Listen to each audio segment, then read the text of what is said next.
Prince Harry was cut off financially by his father after he accused the partner of Christian Jones, a key aide to Prince William, of telling the scandal-hit Sun journalist, Dan Wootton, about his departure from the royal family, and refused to withdraw the allegation, it was explosively alleged this week. Byline Times alleges that in April 2020, Harry sent a legal letter to the Sun alleging that Jones's partner had been paid £4,000 after they revealed a number of stories to the Sun, including his and wife Meghan Markle's plan to depart the royal family. Welcome to Royal Pancakes. Please don't forget to subscribe and click the notifications bell, so you don't miss any updates about the British royal family. Byline Times says Jones denies any wrongdoing. Jones's partner, a professional publicist, says they received the payments for other stories, Byline Times says.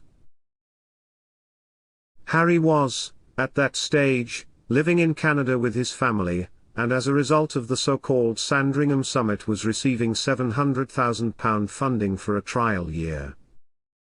Harry was pressured to remove Jones's name, but when he refused, saw his funding dramatically withdrawn, marking the effective collapse of the Sandringham Agreement, Byline Times says. It is understood this is what Harry was referring to in his interview with Oprah Winfrey when he said he was cut off financially by his father and therefore forced to sign a range of commercial deals. Jones and his partner have previously denied being friends with Wootton, but Byline has published a damning photo of them both at the journalist's 35th birthday party. Byline cited a well-placed source with knowledge of the matter as saying, they threatened the removal of the funding to try and protect the royal household from a potential courtroom scandal with Jones and Wootton very publicly at the centre. The actual removal of the funding weeks later was about control, and designed to force Harry and Meghan to come back to the senior royal family in the UK where their security would be assured. The source added, the greater truth is that Harry and Meghan make better headlines than the King and Camilla or William and Kate. The idea of them still being in public service but abroad and out of the control of the institution and dominating the media narrative just couldn't happen. Another source is quoted as saying, the removal of the transition funding, which Prince Charles knew was his son's only lifeline to keeping safe, was considered a very effective way of trying to bring Harry and Meghan to heel in the UK. But it didn't work. Wootton has been dropped from key media roles after he was accused of tricking people, including work colleagues, into sending him explicit photographs. In his memoir, Spare, Harry alleged that royal insiders leaked material to the papers. During his upcoming Kenya tour, King Charles needs to apologize for the bloody destruction perpetrated by British overlords as they crushed the Mau Mau rebellion in Kenya between 1952 and 1960, one of the bloodiest episodes in colonial history, a Harvard academic has told The Telegraph. Caroline Elkins, a Harvard professor of history, whose book about the brutal suppression of the Mau Mau uprising, Imperial Reckoning, The Untold Story of Britain's Gulag in Kenya, won a Pulitzer Prize, said it was a start that the King, according to Buckingham Palace, would acknowledge the more painful aspects of the UK's shared history with Kenya. But there is one word that he really needs to say, sorry. We are sorry. That is what needs to come, he needs to do that. This happened on his mother's watch. As the Daily Beast reported Friday, many influential Kenyans also want a full apology.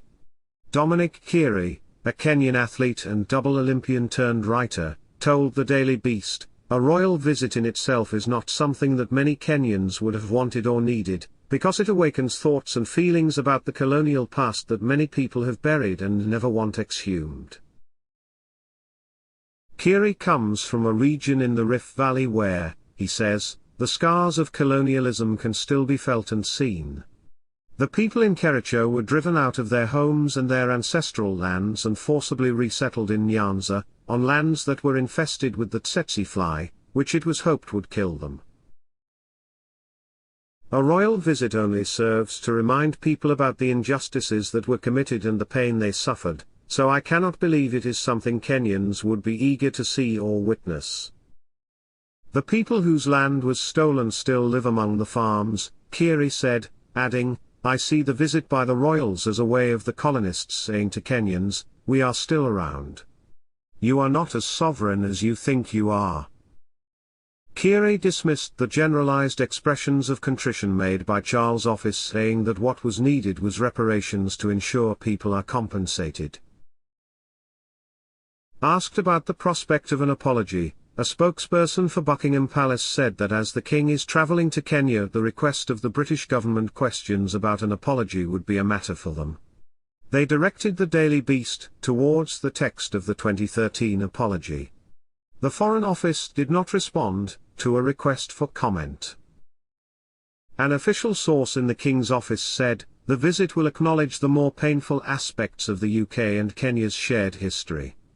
His Majesty is fully aware of the context and will take time during his visit to hear from Kenyans who experienced, or whose loved ones experienced, the wrongs of this period firsthand, to deepen his understanding.